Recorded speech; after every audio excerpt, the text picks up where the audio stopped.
All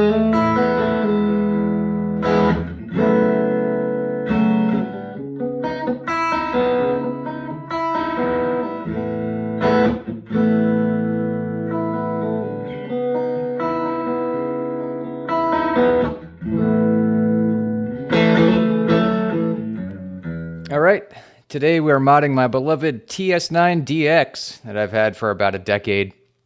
And I found that this has a brilliant TS9 sound, but that's kind of it, not much more. I'm breaking from my normal conventions of using just room sound so that we can hear the specifics of why we do this.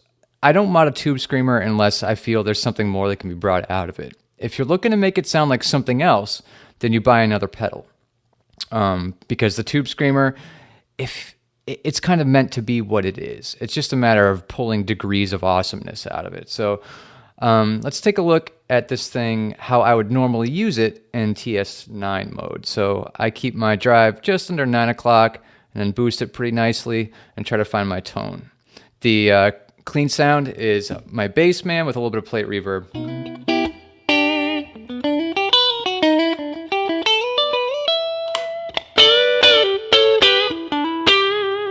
And we're using my 72 thin line with Blue Chip Jazz 80.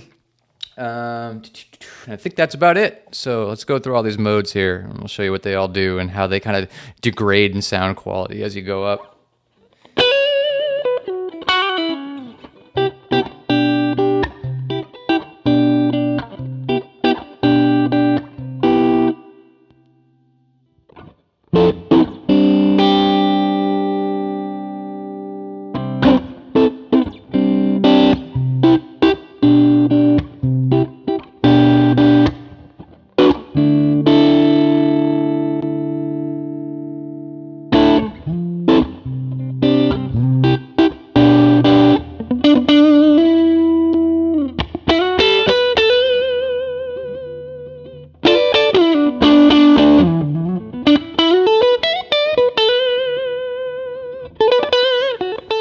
So I'm starting to gather the stuff that I want. I know for sure that I want a chip cradle. I don't think that chips make an enormous difference. They might make like a 1 or 2% difference in your sound, but sometimes it's that 1 or 2% little difference that can kind of push a pedal from being good to being great. We're going to change the output resistors and just do an outright conversion to a TS808. The other thing for sure we're going to do is we're going to get rid of some of the nastiness with this mode selector. So what they do, like what Ivan has put in here, are these capacitors that roll off different amounts of high end. So they act as low pass filters as you go up, and it just gets darker, darker, darker.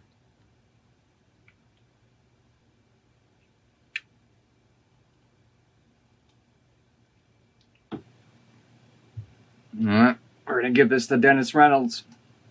There. Little to no resistance. So I try to keep everything in one spot. There's nothing more heinous than losing a piece. So it's like, all right, this is where all of our fixtures are going to go, right here.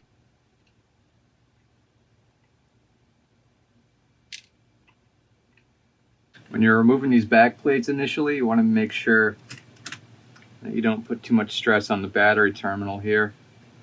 Sort of pop that out of place. There we go. Awesome. And we now have access to the back of the board.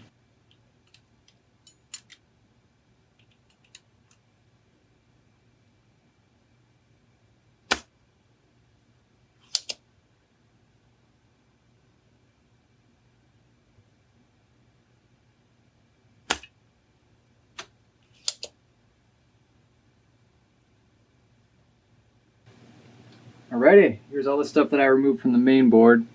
Some resistors that are more TS9 oriented that we're going to replace with TS808 parts, and some capacitors that we're going to change the value of to just give it a little bit more gain too, you know, just in case I want it.